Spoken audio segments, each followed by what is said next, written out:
La plupart des gens pensent que si un chirurgien recommande une opération, c'est forcément le bon choix. Le médecin sait mieux. L'hôpital dispose des équipements. Les documents sont prêts. Il suffit de signer ici. Moi aussi, je le croyais. Jusqu'au jour où j'ai commencé à compter. Compter les patients qui entraînent pour des interventions de routine et en ressortaient transformés à jamais. Pas améliorés, transformés. Un homme qui est entré avec une douleur au dos et qui est ressorti incapable de marcher. Une femme qui a survécu à une opération à cœur ouvert, mais qui a perdu 6 mois de sa vie à cause de complications dont personne ne l'avait prévenu. Voici ce que personne ne vous dit. Plus votre corps est âgé, plus il lutte simplement pour survivre à une opération. Pas à la maladie, à l'opération elle-même. Je m'appelle Dr Louis Bernard. Je suis chirurgien cardiothoracique avec plus de 20 ans d'expérience au bloc opératoire. Et aujourd'hui, je vais vous dire la vérité sur 5 opérations qui comportent des risques cachés graves pour les personnes de plus de 60 ans. Laissez-moi vous poser une question. Si vous prenez une voiture neuve et une voiture ayant parcouru 200 000 km et que vous les soumettez au même test de stress, attendez-vous le même résultat? Bien sûr que non. Et pourtant, pendant des décennies, la médecine a traité un corps de 70 ans de la même manière qu'un corps de 40 ans. Même protocoles chirurgicaux, même attente de récupération, même délai. Cela commence à changer, mais pas assez vite. Dans ce milieu, on parle souvent de survie, mais aujourd'hui, nous devons parler de la qualité de cette survie. Car parfois, le prix d'une opération réussie est une vie que vous ne reconnaissez plus. Pendant des décennies, le monde médical a fonctionné sur une hypothèse dangereuse. Nous avons traité le corps d'une personne de 70 ans comme s'il s'agissait simplement d'un corps de 40 ans avec quelques cheveux gris en plus. Nous avons utilisé les mêmes protocoles chirurgicaux. Nous avons attendu les mêmes délais de récupération. Nous avons opéré avec la même agressivité. Mais un corps à 70 ans n'est pas une version plus âgée de lui-même. C'est une machine biologique totalement différente. Lorsque vous êtes placé sous anesthésie générale, une transformation silencieuse mais violente se produit. Chez une personne jeune, le cœur et les poumons éliminent ces substances puissantes sans difficulté. Mais chez un patient âgé, le cœur doit travailler 2 fois plus pour maintenir la circulation sanguine. Les reins, qui constituent le principal système de filtration du corps, commencent à ralentir. Ils peinent à traiter et éliminer les médicaments lourds que nous injectons dans le sang. Et puis, il y a le cerveau. C'est la partie qui surprend le plus les familles. Nous voyons souvent des patients qui survivent parfaitement à l'intervention physique, mais qui se réveillent sans savoir où ils sont. Les médecins appellent cela le dysfonctionnement cognitif post-opératoire ou POCD, ce n'est pas une simple confusion. C'est une désorientation profonde qui peut durer des semaines, des mois, voire, dans certains cas tragiques, devenir permanente. Cela nous amène à un terme que chaque famille doit comprendre, la fragilité. Dans le monde médical, la fragilité n'est pas une description vague d'une personne mince ou faible. C'est un état clinique précis dans lequel les réserves internes du corps sont tombées en dessous d'un seuil critique. Cela signifie que le filet de sécurité a disparu. Les statistiques sont un véritable signal d'alarme. Environ 40% des personnes de plus de 75 ans présentent des signes clairs de fragilité médicale. À 85 ans, ce chiffre grimpe à près de 60%. À ce stade, le corps est si finement équilibré qu'une complication mineure peut déclencher un effondrement total du système. Si vous prenez une voiture neuve et une voiture ayant parcouru 200 000 km et que vous les soumettez au même test extrême, attendez-vous le même résultat? Bien sûr que non. L'une peut supporter la pression, tandis que l'autre peut voir son moteur lâcher complètement. L'âge n'est qu'un chiffre, mais la fragilité est une réalité médicale. C'est la différence entre survivre à l'opération et survivre à la récupération. Dans la salle d'opération, nous sommes souvent perçus comme des mécaniciens. Une valve fuit, nous la remplaçons. Un os comprime un nerf, nous le coupons. Cela semble simple. Mais lorsque cette machine est un corps humain de 75 ans, la réparation mécanique la plus simple peut déclencher un effondrement biologique catastrophique.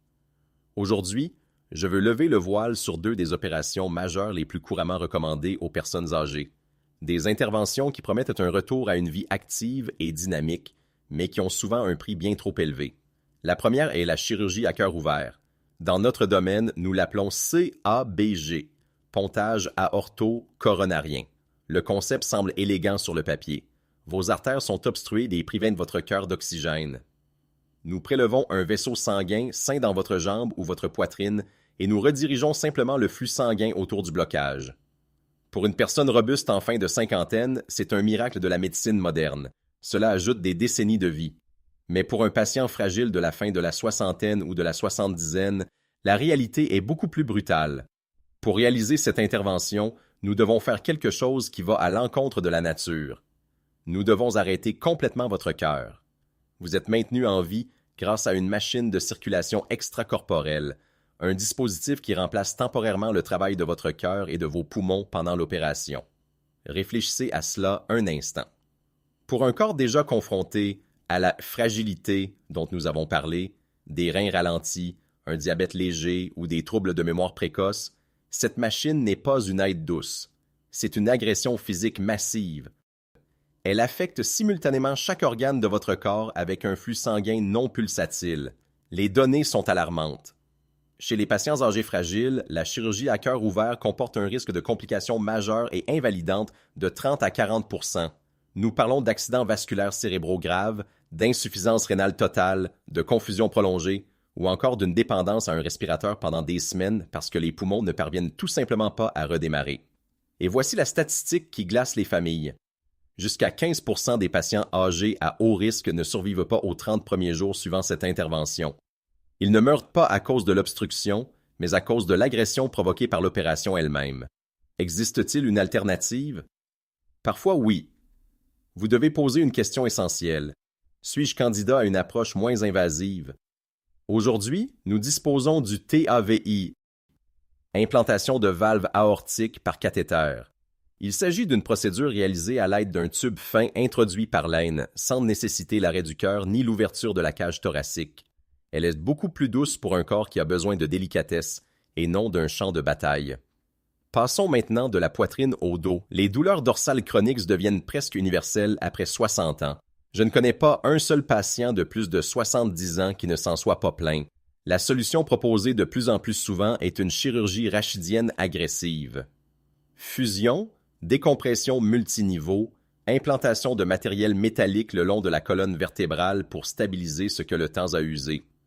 Si certaines chirurgies de la colonne vertébrale sont des urgences vitales pour prévenir une paralysie due à une tumeur ou une fracture grave, beaucoup sont dites électives.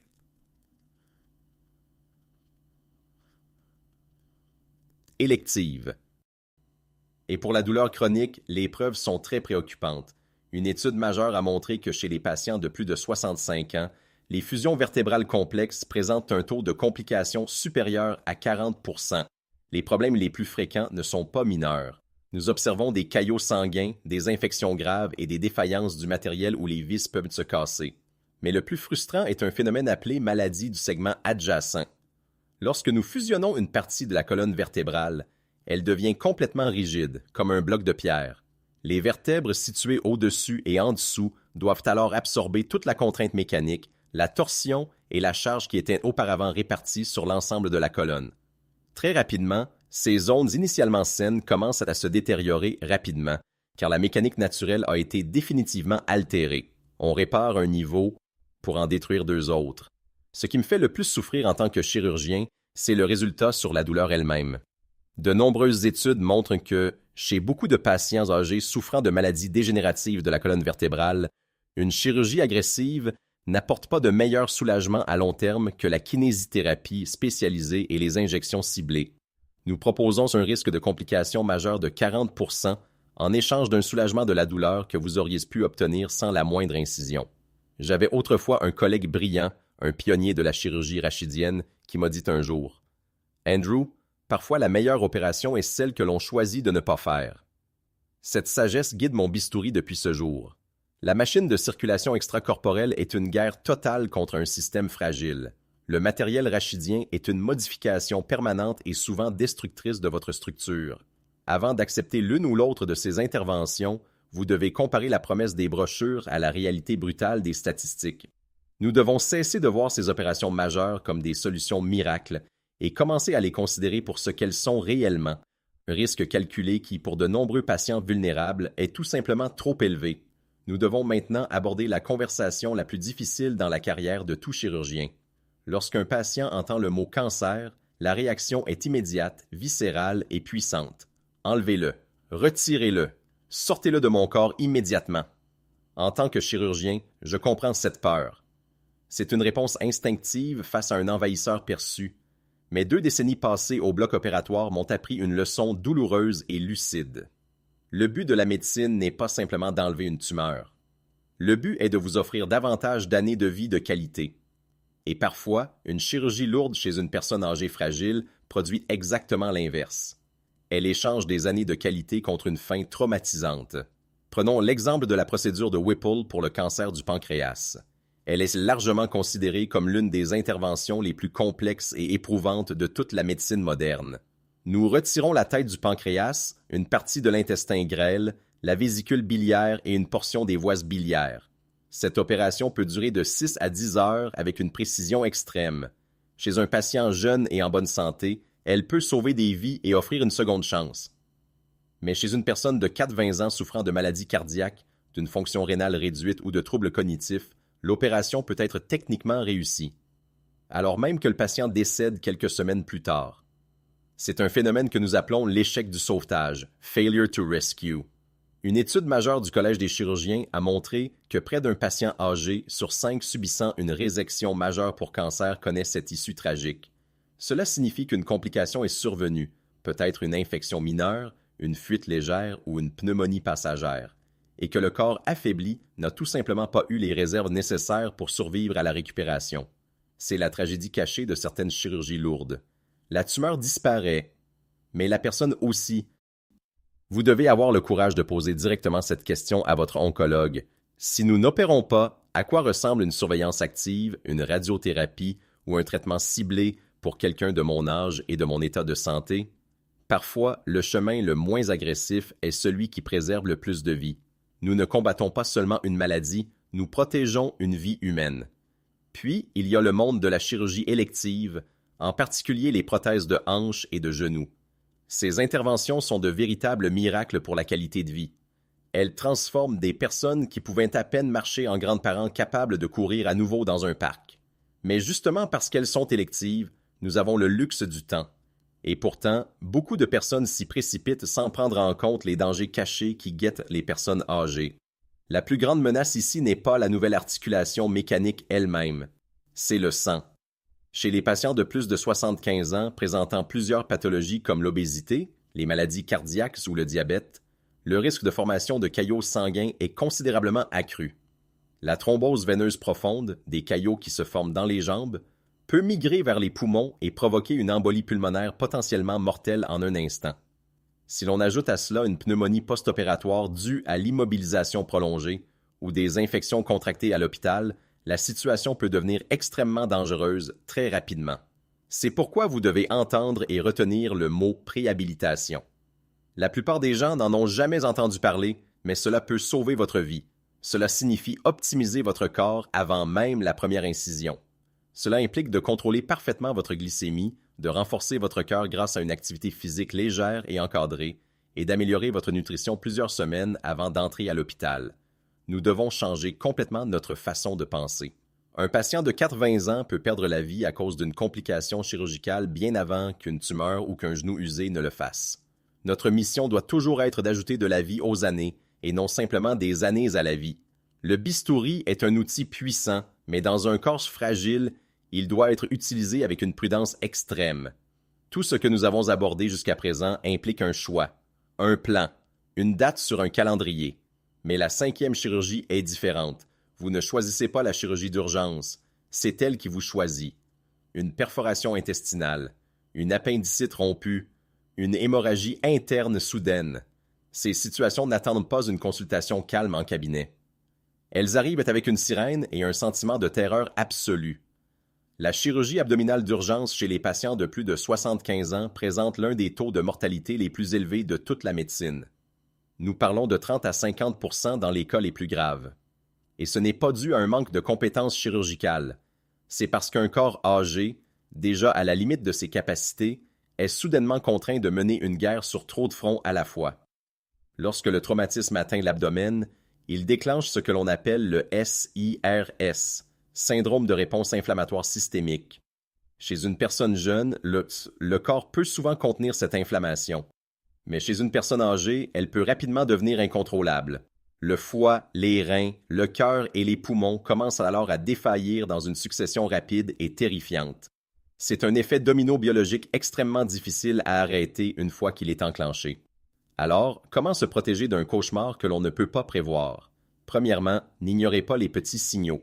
Une douleur abdominale persistante, des ballonnements inhabituels ou des changements soudains du transit intestinal ne sont pas simplement liés à l'âge. Détecter un problème tôt permet de le traiter avant qu'il ne devienne une urgence. Une intervention précoce est le seul moyen d'éviter le taux de mortalité de 30% associé à la table d'opération. Deuxièmement, vous devez avoir cette conversation dès maintenant. N'attendez pas que votre famille se retrouve dans un couloir d'hôpital, en pleine nuit, paralysée par la peur et contrainte de prendre une décision qui changera votre vie. Discutez de ce que signifie pour vous une bonne qualité de vie. Exprimez clairement vos limites.